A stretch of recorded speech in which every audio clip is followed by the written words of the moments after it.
APR Group, 2 and 3 BHK premium apartments at Patancheru. Comfortable pricing, GHMC and RERA approved. మీరు pastor కదా, అంటే pastor అంటే special, ఒక pastor అవ్వడానికి క్రిస్టియానిటీలో అంటే స్పెషల్ ఎడ్యుకేషన్ అవసరమా అండి? ఐ విల్ టెల్ యూ, యాక్చువల్గా నేను పాస్టర్ కాదు, నేను my self called as evangelist, అంటే సువార్థికుడు. అంటే క్రీస్తుని చెప్పేవాడు. యాక్చువల్గా క్రీస్తు వచ్చిన తర్వాత మొదట్లో క్రీస్తు సేవకులుగా, క్రీస్తు పరిచారకులుగా, క్రీస్తు దాసులుగానే వచ్చారు.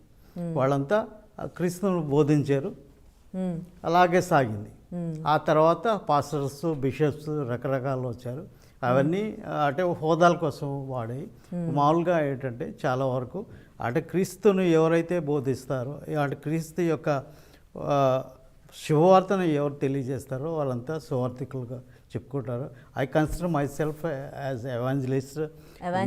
ఫస్ట్ టైం వింటున్నా. ఎప్పుడు పాస్టర్, బిషప్స్ ఇవి వింటాము. ఎవాంజలిస్ట్ ఇది ఫస్ట్ నుంచి ఉందా? ఎవాంజలిస్ట్ క్రీస్తు తర్వాత స్టార్ట్ అయింది అదే ఎవాంజలిస్ట్. ఆ తర్వాత వీళ్ళంతా పుట్టుకొచ్చారు. వీళ్ళు చర్చిలో హోదాలు అన్నమాట. ఇవన్నిటికంటే ఇంపార్టెంట్ ఏంటంటే క్రీస్తుని లోకానికి చెప్పడే వాళ్ళందరూ ఎవాంజలిస్టులు. ఎందుకు ఎవాంజలిస్టులు అనేది పోయి బిషప్లు, పాస్టర్సే మిగిలిపోయారు? అంటే చాలామంది ఏంటంటే హోదాల కోసం అది బయటకు వచ్చింది. మామూలుగా ఎక్కడైనా అంతే కదండి. అంటే వాళ్ళ యొక్క హోదాలని చెప్పుకోవడానికి నేను పాస్టర్ అంటే కొంతమంది, నేను బిషప్లు, నేను హోదా కాదు ఇక్కడ. అసలు అందరూ చేసేది ఒకటే పని, క్రీస్తును బోధించడం. అంటే క్రీస్తు సత్యాన్ని లోకాన్ని చెప్పడం, అదే ప్రధానంగా చేసేది. వాళ్ళు క్రీస్తు పరిచారకులు, వాళ్ళు ఎవాంజలిస్టులు. వాళ్ళు ప్రధానంగా వాళ్ళు చెప్పేది అదే, వీళ్ళు చెప్పేది అదే. కాకపోతే సంఘాలు విడిపోయి రకరకాల పేర్లతో, బిరుదులతో అవన్నీ బయటకు వచ్చినాయి. అది అన్నమాట. Okay, coming to my self, మీరు సీనియర్ జనరేషన్. యాక్చువల్గా ఐ హెయిల్స్ ఫ్రమ్ గుంటూరు అండి. నేను గుంటూరు, పాత గుంటూరు కృష్ణపేటలో పుట్టాను. తర్వాత గుంటూరు ఏసీ కాలేజీలో చదువుకున్నాను. తర్వాత అక్కడ పీజీ చేశాను నాగార్జున యూనివర్సిటీలో. ఎంఏ చేశాను, ఎంఏ హిస్టరీ. తర్వాత మాస్టర్ ఆఫ్ జర్నలిజం ఆంధ్ర యూనివర్సిటీలో చేశాను. ఆంధ్ర యూనివర్సిటీ నుంచి నేను జర్నలిజం కోసం హైదరాబాద్ వచ్చాను 94లో. అంటే 30 years క్రితం నేను జర్నలిస్ట్కి వచ్చాను. ఒక సీనియర్ ఇన్పుట్ ఎడిటర్గా చేశాను. న్యూస్ ఛానల్లో చేశారా? న్యూస్ జెమినీలో ఐఎమ్ న్యూస్ ఇన్పుట్ ఎడిటర్గా చేశాను. తర్వాత నేను లేటర్ స్టేజ్లో I did master of divinity చేశాను. మళ్ళా ఆంధ్ర క్రిస్టియన్ థియలాజికల్ కాలేజ్ ఉంది, దాంట్లో ఏసీటీసీ చాలా ఫేమస్. అది అంటే క్రైస్తవ ఆధ్యాత్మిక బోధన చేసేది. దాంట్లో మాస్టర్ ఆఫ్ డివినిటీ చేశాను. తర్వాత ప్రజెంట్ డాక్టరేట్ చేస్తున్నాను. పైగా నేను బాగా ఇష్టపడేది ఏంటంటే యాజ్ ఎ రైటర్ నేను 100 పైగా పేపర్స్లో రాస్తాను నేను క్రైస్తవాన్ని గురించి. ఈనాడులో, అదేవిధంగా సాక్షిలో, తర్వాత ఆంధ్రప్రభలో చాలా ఆర్టికల్స్ నాది వస్తూ ఉంటాయి. ఇది నా యొక్క అంటే నా పరిచర్యలో భాగం అన్నమాట. ఎవాంజలిస్ట్గా మారడం ఎట్లా జరిగింది? మీరు బై బర్త్ క్రిస్టియనా లేకపోతే తర్వాత ఇందులోకి రావడం? నేను బై బర్త్ అండి. నేను బై బర్త్ క్రిస్టియన్. మా నాన్న నేర్పించారు, వాళ్ళని నేర్చుకున్నాను. అదేవిధంగా నేను చిన్నప్పుడు సండే స్కూల్కి ఎక్కువ వెళ్ళాను. సండే స్కూల్కి నేను సూపరింటెండెంట్గా చేశాను. నా జీవితం అక్కడ స్టార్ట్ అయింది. ఆ తర్వాత వృత్తి కోసం నేను లెక్చరర్గా చేశాను. తర్వాత జర్నలిస్ట్గా అవుదాం అనుకున్నాను, జర్నలిస్ట్ అయ్యాను. తర్వాత 30 years పైగా నేను జర్నలిజంలో ఉన్నాను. తర్వాత నేను ఒక పిఆర్ కంపెనీలో నేను వర్క్ యాజ్ సీనియర్ మేనేజర్. అవన్నీ చేసినా కూడా నాలో ఆ యొక్క ఆధ్యాత్మిక చింతన ఉంటూనే వచ్చింది. సో మెల్లిగా రైటింగ్ స్టార్ట్ చేశాను. తర్వాత థియాలజికల్ కాలేజ్ చదువుకున్నాను. అంటే క్రీస్తును ఇంకా క్షుణ్ణంగా తెలుసుకోవడానికి ప్రయత్నించాను. తర్వాత ఇప్పుడు ఫుల్ ఫ్లెడ్జ్గా నేను ఐఎమ్ రిటైర్డ్. నేను దేవుని గురించి మాట్లాడతాను, దేవుని గురించి రాస్తాను. ఓకే, అలా. ఓకే, చాలామంది పాస్టర్స్ దేవుడు నాతో మాట్లాడారు అని చెప్తూ ఉంటారు. మీరు ఎవాంజలిస్ట్ అని చెప్తున్నారు కదా, సో మీతో కూడా దేవుడు మాట్లాడతాడా? ఇది నేను అంటే పెద్దగా నేను ఆ మాటని నేను ఇష్టపడినానండి. అంటే దేవుడు మాట్లాడటం అంటే దేవుడు అంటే ప్రతి వాళ్ళతో మాట్లాడతాడు. అది మంచి మనసులతో ప్రతి మనసుతో దేవుడు కలయిక ఉంటుంది. అలాగే ప్రతి ఏదైతే హృదయం అంటే బికాజ్ దేవుడు ఆత్మస్వరూపిగా ఉన్నాడు. మన ఆత్మ ఎప్పుడైతే పరిశుద్ధంగా ఉంటుందో దేవుడు మనతో ఇదవుతాడు. అట్లా కాకుండా అపవిత్రాత్మలతో ఎప్పుడు దేవుడు రాడు, వాళ్ళ దగ్గరికి రాడు. అట్లా ప్రతి ఒక్కరితో దేవునితో సంబంధం ఉంటుంది. అది నేను అంటాను కానీ బట్ దేవుడు నాకు కనపడేటాడు ఇవన్నీ నేను నమ్మను ఎక్కువగా. అవి ఎందుకంటే అవి దేవుడు నాతో ఉంటాడు, నాతో పని చేస్తూ ఉంటాడు. ఇప్పుడు ఆన్ అండ్ ఆఫ్ కాదు, దేవుడు ఎప్పుడు మనతోనే ఉంటాడు. బట్ ఏంటంటే దాంట్లో ఫస్ట్ మనలో పరిశుద్ధాత్మ ఉండాలి. దేవుని నమ్ముకుంటే దేవుని ఆత్మ మనలో ఉండాలంటే మనం పరిశుద్ధాత్మ, మనం చెడ్డ పనులు చేస్తా లేకపోతే మంచిగా లేకపోతే దేవుడు ఆయన ఆత్మ మనలో ఉండదు. అంటే ఏంటి పరిశుద్ధాత్మ అని కూడా అంటూ ఉంటారు. అంటే ఏంటి పరిశుద్ధాత్మ? అబద్ధాలు చెప్పకపోవడం, ఇతరులను మోసం చేయకపోవడం పరిశుద్ధమా లేకపోతే ఏంటి? పరిశుద్ధాత్మ అంటే యాక్చువల్గా అంటే ఇవన్నీ మీరు అంటే సోషల్ ఇది చెప్తున్నారు. అంటే సమాజంలో అబద్ధాలు చెప్పకూడదు, దొంగతనాలు చేయకూడదు, ఇది కరెక్టే. కానీ పరిశుద్ధాత్మ అంటే దేవునితో యథార్థంగా ఉండాలి.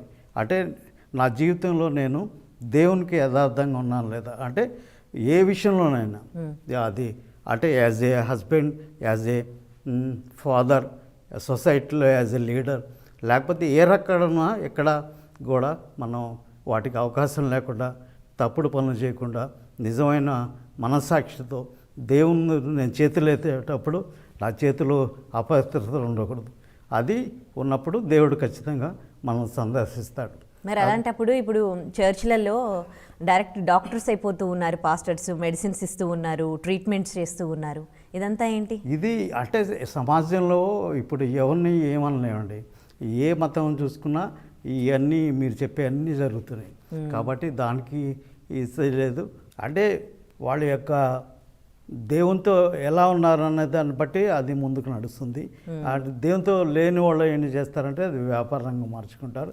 ఆ వ్యాపారంలో భాగం మీరు చెప్పేయని జరుగుతూ ఉంటాయి. కాబట్టి ఇవన్నిటినీ వాటికి ఆపాదించదు. దేవుడు పవిత్రుడు, మనుషుడు అపవిత్రుడు. దేవునితో అంటే ఎప్పుడు పోల్చలేమో ఎప్పుడు కంపేర్ చేయలేం. కాకపోతే ఈ మనిషి ఏం చేస్తాడంటే మనిషి స్టార్ట్ చేయటం బాగానే స్టార్ట్ చేస్తారు, మంచిగా ఉందా అని. తర్వాత ఆ డబ్బు మీద ఆశ, ఈ లోకాశలు అంటాం. ఈ యొక్క 3 ప్రధానమైన మాటలు ఉంటాయి క్రిస్టియానిటీలో. లోకాశ అంటే శరీరాశ, లోకాశ, జీవపుడము అంటే గర్వం, ప్రౌడ్.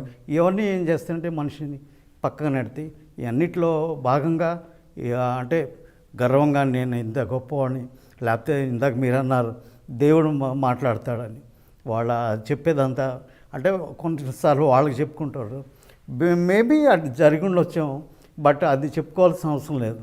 ఆ దేవుడు నీతో మాట్లాడి మనసాక్షితో మంచి పనులు చేయమంటే అది. కానీ ఆ దేవుడు నాతో ఉన్నాడు అంటే మీరంతా పాపులు, నేను పరిశుద్ధుని కాదు. ఎందుకంటే లోకంలో ఎవరూ పరిశుద్ధులు లేరు. అందరూ పాపం చేసి దేవుడు అనుగ్రహించి మహిమ పొందలేకపోతున్న బైబిల్లో ఉంది. కాబట్టి వీఆర్ ఆల్ సిన్నర్స్. బట్టి దాన్ని బట్టి మనం ఎవరిని జడ్జి చేయకూడదు. కాబట్టి అవి చెప్పేవాళ్ళు కూడా ఇందాక మీరు అన్నారు చెప్పేదా ప్రతి ఒక్క ఇదిని బట్టి అంటే వాళ్ళ యొక్క దైవావేశం, వాళ్ళ యొక్క ఆత్మీయ స్థితిని బట్టి ఉంటుంది. కొంతమందిలో ఏంటంటే ఈ యొక్క సైడ్ ట్రాక్లోకి వెళ్ళిపోతారు. వాళ్ళు రకరకాల ప్రయోగాలు చేస్తుంటారు. ఇంద్రజాలకుల్లాగా వాళ్ళు పనిచేస్తుంటారు. వాళ్ళందరినీ మనం పరిగణలోకి తీసుకోకూడదు. ఓకే. సో దేవుడు భూమి మీద ఎందుకు జన్మించినట్టు? దేవుడు అంటే మనుషులు పుట్టిన తర్వాత ఇక్కడ భగవంతుడు భూమి మీదకి రావడం జరిగింది కదా. సో ఆయన జన్మ యొక్క ముఖ్య కారణం ఏంటి, ముఖ్య ఉద్దేశం ఏంటి? మంచి క్వశ్చన్ వేశారండి. అంటే ఎవరు అంటే ఒక గుడ్డివాడు ఇంకొకటి గుడ్డివాళ్ళకి త్రోవ చూపలేరు. అదేవిధంగా ఒక పాపి ఇంకో పాపిని రక్షించలేడు. ఎందుకంటే నేను పాపి అయితే ఎదుటోడిని నేను రక్షించేది ఉండదు. యాక్చువల్గా దేవుడు మనిషిని చేసినప్పుడు చాలా గొప్ప మనసుతో చేశాడు. అంటే దేవుని స్వరూపాన్ని ఇచ్చారు, దేవుని పోలికతో మనిషి జన్మించడం అది మీకు తెలిసే ఉంటుంది. ఆదాము హవ్వలో దేవుడే చేశాడు వాళ్ళని. మంచి హృదయం ఇచ్చాడు. కాకపోతే వాళ్ళకి ఫ్రీ విల్ ఇచ్చాడు. అంటే మీరు మీ ఇష్టం వచ్చినట్టు జీవించండి. అది దేవుడితోనూ జీవించవచ్చు. వాళ్ళు అపవిత్రతో ఆ టైంలో వాళ్ళు సాతానుకు లొంగిపోయారు, దుష్టుడికి లొంగిపోయారు, దేవుని ఆజ్ఞ మీరారు. దేవుని ఆజ్ఞ మేరటం వల్ల జరిగింది ఏంటంటే, దేవుని ఆజ్ఞ మేరటం అంటే పాపం వచ్చింది వాళ్ళలో. ఆ పాపం వలన వాళ్ళకి మరణం కూడా వచ్చింది. ఫస్ట్ డెత్ స్టార్ట్ అయింది. అప్పటి వరకు మరణం అనేది లేదు. వాళ్ళు మరణించడంతో ఆ మనుషులందరూ పుట్టిన వాళ్ళకు మనం అనడం పుట్టిన వాళ్ళ గిట్టక తప్పదని. సో ప్రతి మనిషి పుట్టిన ఇది మీద ప్రతి వాళ్ళు చనిపోతారు. కాబట్టి చాలాసార్లు దేవుడు మనుషులతో హెచ్చరించాడు, నాయకులను ఏర్పాటు చేశాడు, జడ్జెస్ని ఏర్పాటు చేశాడు, రాజులను ఏర్పాటు చేశాడు, ఈ ప్రవక్తలను ఏర్పాటు చేశాడు, మంచిగా ఉండండి. బట్ ఆ మనుషులు మాత్రం చెడ్డగానే వస్తున్నారు. ఏంటంటే వాళ్ళ హృదయ ఆలోచనలే మనిషి చాలా చెడ్డవి. కాబట్టి వాళ్ళు మనుషులు ఇదైనప్పుడు దేవుడు డిసైడ్ చేసుకున్నాడు, ఇలా కాదు, అంటే దేవుడే తన సొంత కుమారులాగా ఈ భూమి మీదకి రావడానికి డిసైడ్ చేసుకున్నాడు. అప్పుడు దేవుడే దిగి రావాలంటే ఎలా దిగి రావాలని చెప్పి 2000 సంవత్సరాల క్రితం ఆ దేవుడు డిసైడ్ చేసుకొని ఆ మనుష్య కుమారుడుగా రావడానికి సిద్ధపడ్డాడు. ఆ మనుష్య కుమారుడుగా పరిశుద్ధుడుగా ఈ భూలోకానికి రావడం జరిగింది. అదే దేవుడు దిగి రావటం. లేకపోతే అంటే కేవలం చాలామంది క్రిస్మస్ అంటారు కానీ అంటే క్రిస్మస్ క్రీస్తు మరణం కూడా దాగిందండి. ఎందుకంటే క్రీస్తు పుట్టింది సెలబ్రేషన్ చేసుకోవటానికి కాదు, దేవుడిలాగా హంగామా చేయటానికి కాదు. క్రీస్తు దేవుడు అంటే ఆయన పుట్టి ఈ పవిత్ర రక్తంతో ఆయన మనుషులను రక్షించడానికి ఆయన వచ్చాడు. కాబట్టి అసలు క్రిస్మస్ ద్వారా క్రీస్తు మరణం ద్వారా మనుషులందరికీ రక్షణ. ఎందుకంటే ఈ మనుషులు పాపం చేసిన వాళ్ళు మరణానికి పాత్రుడు. ఆ మరణానికి అంటే ఈ మరణం అందరికీ తప్పదు, ఒక మరణం. కానీ రెండవ మరణం ఉంటుంది. రెండవ మరణం అంటే నిత్య మరణం. సో ఒక మరణం తర్వాత మనం నరకానికి వెళ్తాం. కానీ ఎప్పుడైతే మనం దేవుడిని నమ్ముకుంటాం, నిత్య జీవం దేవుడు ఏర్పాటు చేశాడు. ఆయన కుమారుడు ద్వారా దేవుడిని మళ్ళా ఆ కనెక్షన్ స్టార్ట్ అయింది. ఆ దేవుడితో అనుసంధానించడానికి ఏర్పాటు జరిగింది. దేవుడు ఈ యొక్క పాపిని మళ్ళా ఆయన పరలోక రాజ్యంలో తీసుకెళ్ళడానికి గొప్ప ఏర్పాటు అన్నది. అందుకే దేవుడు దిగొచ్చు. అంటే జీసస్ పుట్టడం అనేది క్రిస్టియానిటీయా? ఈ క్రిస్టియానిటీ అనేది ప్రపంచంలో ఎప్పుడు వచ్చింది, మన ఇండియాకి ఎప్పుడు వచ్చింది? అంటే క్రిస్టియానిటీకి ముందు యూదులు యాక్చువల్గా మనం చెప్పుకుంటాం. ఈ యూదా మతం నుంచి క్రిస్టియానిటీ వచ్చిందని చెప్పుకోవచ్చు. ఇది ఆ యూదులు అనేది అది సృష్టి ఆరంభం నుంచి ఉంది. దేవుడు ఏర్పాటు చేసుకున్నాడు. కొన్ని వేల సంవత్సరాలు, మేబీ 5000 క్రీస్తు పూర్వం 5000 సంవత్సరాల క్రితం దేవుడు అబ్రహాం అనే ఒక గొప్ప వ్యక్తిని ఏర్పాటు చేసుకొని ఒక ల్యాండ్ ఇచ్చి, ఇజ్రాయెల్ ల్యాండ్ ఇచ్చి ఆ యొక్క ల్యాండ్లో ఉండమన్నారు. పాలు తేనెలు ప్రవహించే దేశంగా ఆ ప్రామిస్డ్ ల్యాండ్ అంటారు. ఆ ప్రామిస్డ్ ల్యాండ్లోంచి అట్లా వాళ్ళ సంతానం డెవలప్ అయింది. అట్లా అయిన తర్వాత జరిగిన 3000 ఆడవాళ్ళు యూదులుగా వాళ్ళు వచ్చారు. ఇప్పుడు యూదా దేశం అంటారు, క్రిస్తుని కూడా యూదా రాజు అంటారు.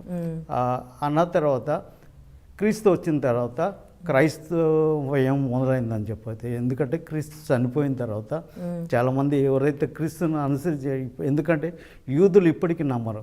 యూదులు అంటే దేవుడు ఉన్నాడు కదా, దేవుని కుమారుడు కదా క్రీస్తు, దేవుని కుమారుడు మేము నమ్ము, దేవుని నమ్ముతూ ఉంటారు. యాక్చువల్గా అంటే ఆ బైబిల్లో అది బుక్ కూడా 2 బుక్ డివైడ్ ఉంటుంది. పాత నిబంధన గ్రంథం, కొత్త నిబంధన గ్రంథం అంతా క్రీస్తు గురించి ఉంటుంది. అది క్రొత్త నిబంధన గ్రంథం వాళ్ళు నమ్మరు ఇప్పటికి వాళ్ళ ఉద్దేశం ఏంటంటే ఆ యెహోవా దేవుడు ఫస్ట్ ఎవరైతే సూచించాడో ఆయనే వస్తాడని, ఆయనే చూస్తాడని. బట్ ఆయన కుమారుని ఆయన రూపంలో ఈ భూమి మీదకి రావడం జరిగింది. కాబట్టి ఆ క్రైస్తవం అన్నది 2000 సంవత్సరాల క్రితం మొదలైందండి. ఆ క్రీస్తు చనిపోయిన తర్వాత ఎవరైతే క్రీస్తుని ఫాలో అయ్యారు వాళ్ళు క్రైస్తవులుగా పిలువబడ్డారు. ఓకే, అంటే అది మన ఇండియాకి రావడం అనేది ఎప్పుడు జరిగింది? అది ఆల్మోస్ట్ అప్పుడే జరిగిందండి. యాక్చువల్గా క్రీస్తు చనిపోయిన తర్వాత క్రీస్తు ప్రకటించింది, మీరు వాళ్ళ శిష్యుల్ని మీరు సర్వలోకంకి వెళ్ళి సర్వసృష్టికి సువార్త చెప్పండి అని చెప్పడం జరిగింది. దాని భాగంగా వాళ్ళు చాలామంది శిష్యులు యొక్క కొంతమంది యెరూషలేములో, కొంతమంది పక్కనున్న దేశాల్లో చెప్పడం అది. తోమా అప్పుడు క్రీస్తు శిష్యుడు అనమాట, క్రీస్తుతో ఉన్న శిష్యుడు. ఆయనే భారతదేశానికి వచ్చాడు, కేరళకు వచ్చాడు, తర్వాత చెన్నైకి వచ్చాడు, చెన్నైలో హతసాక్షి అయ్యాడు.